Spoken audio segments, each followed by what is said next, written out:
हरिओम आत्मीय भक्तजनों, सप्रेम जय श्री हरि। आज का प्रसंग है आचार्य जानकी वल्लभ शास्त्री की रचना पर है। हमारा हेडलाइन शीर्षक होगा कुपथ कुपथ रथ दौड़ाता जो। आइए हम चर्चा का विषय लेते हैं। आज मीडिया में चारों तरफ एक ही बात सुनने को आ रही है कि सूतक में मुरारी बापू मंदिर प्रवेश कर गए। घनघोर निंदा हो रही है, घनघोर भत्सना हो रही है, यद्यपि वो क्षमा भी मांगते हैं, किंतु फिर भी उनके कुछ चमचे समर्थक जो हैं उनको भगवान स्वरूप मानते हैं। मैं टीका टिप्पणी क्या करूं, निंदा क्या करूं, पर आज आचार्य जानकी वल्लभ शास्त्री की रचना मुझे याद आती है। मैं आचार्य जानकी वल्लभ शास्त्री की रचना को ही दोहराता हूँ। तो कलयुग वाले संतों के लिए ऐसा ही तो लिख चुके हैं। वो रचना मुझे बार बार जब ऐसे ऐसे महानुभावों द्वारा ये गलतियां होती है तो निर्दोष कौन है?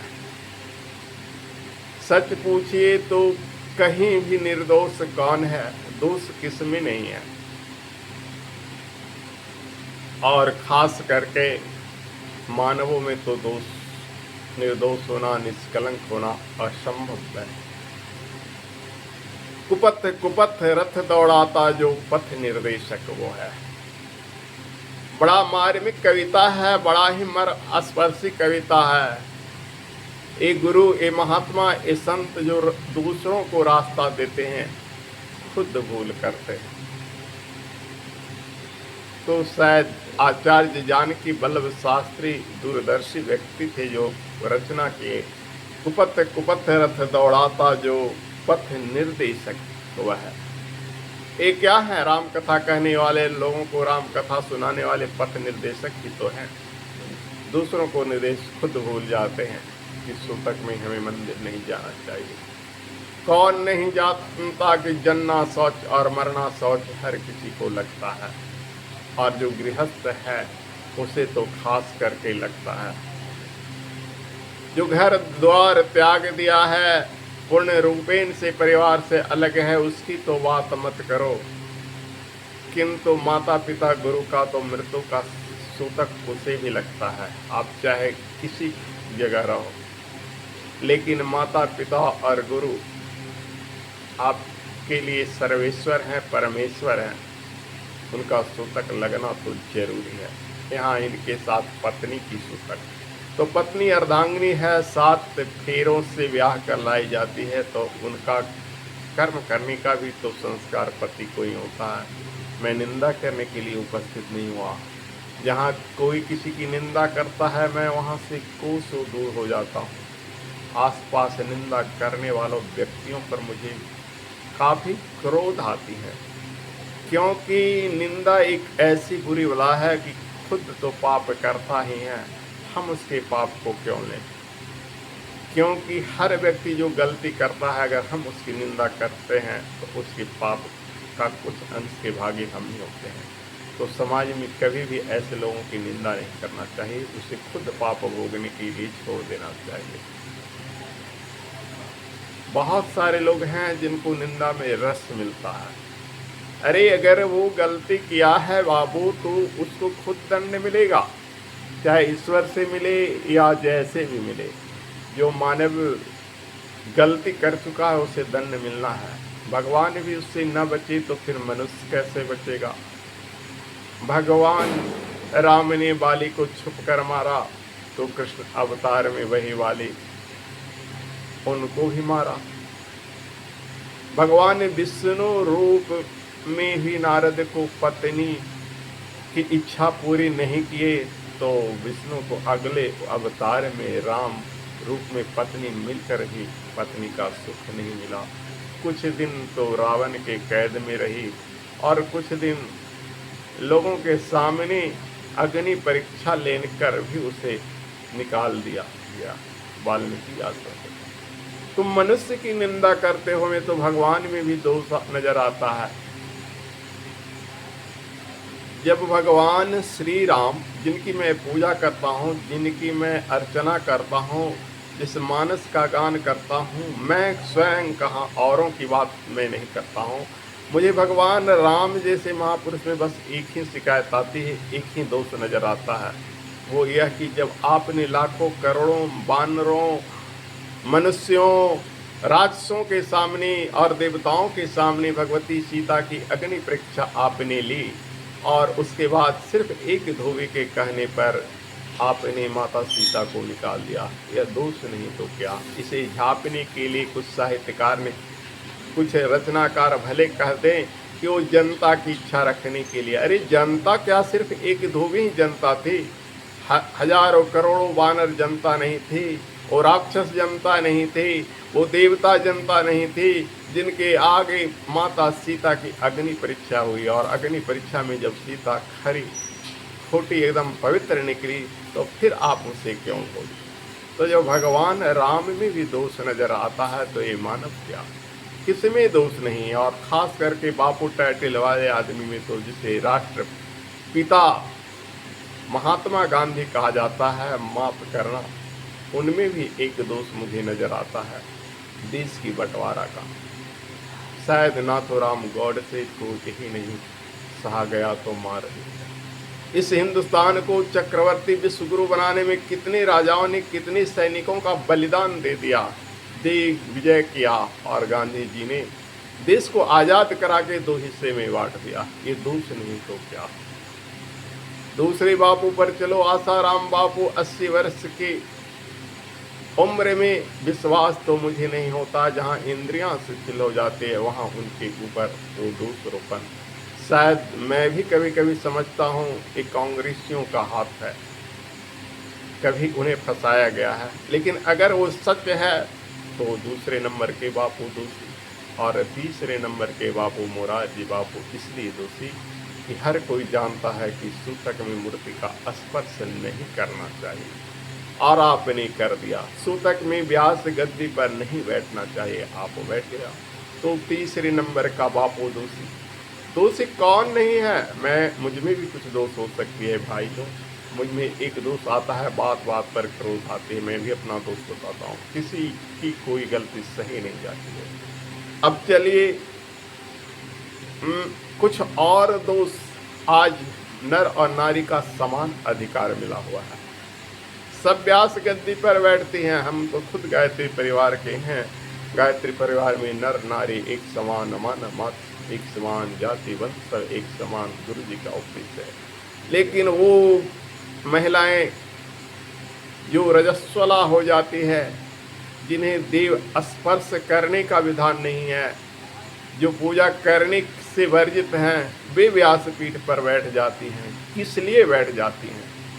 ये 5 दिन उनके लिए सबसे अपवित्र अवस्था है। ऐसे लोगों से मीडिया वालों ने प्रश्न किया तो बोलते हैं कि वो जमाना कोई और था, आज तो सेंटेरिक नेपकिन आदि की व्यवस्था है, आज तो बहुत सारी वैज्ञानिक पद्धति है। कुछ भी पद्धति है, रजस्वला तो आप हो, अपवित्र तो आप हो। तो मुझे तो लगता है बस एक ही चीज, ये सब अर्थशास्त्री हैं, धर्मशास्त्री नहीं। टके चाहिए इन्हें, रुपये चाहिए इन्हें, पैसे चाहिए इन्हें धर्म और कर्म से क्या मतलब, इन्हें भगवान से क्या मतलब। इन्हें व्यास गद्दी पर बैठना है तो सिर्फ पैसे कमाने के लिए। इनका एक पेशा हो गया, व्यवसाय हो गया है, अधिक से अधिक पैसे कमाना। उपदेश तो वो दे सकता जो रामकृष्ण परमहंस की तरह हो, टाका माटे, जिसने पैसे कभी नहीं छुआ।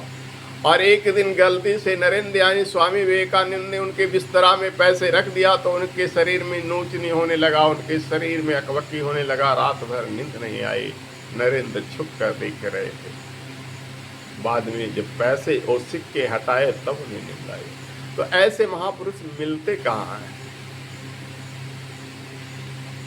तो पैसे जरूरी है, अर्थ की व्यवस्था जरूरी है, लेकिन हम धर्म उपदेश करें अर्थ के लिए, ये ब्राह्मणत्व तो नहीं है। अभ्यास गद्दी पर बैठने वाला जाति से कोई हो, ब्राह्मण होता है, ब्राह्मण का कर्म करता है।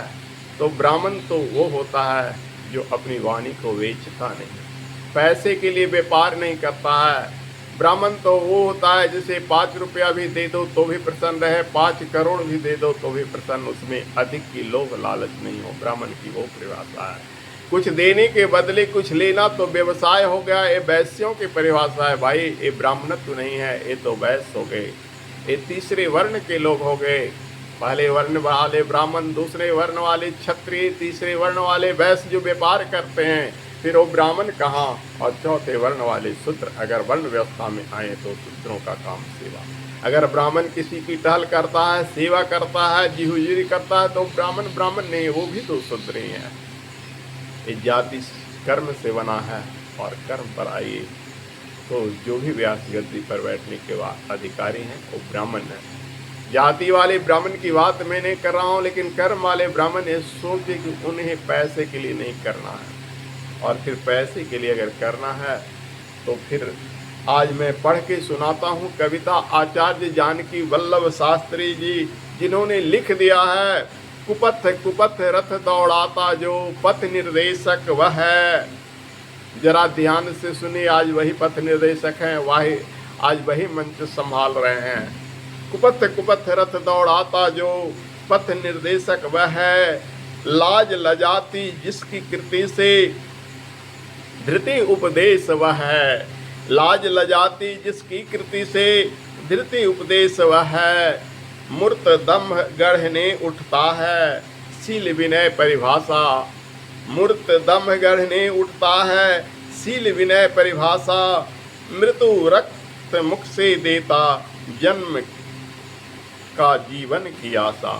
मृत्यु रक्त मुख से देता जन्म को जीवन की आशा।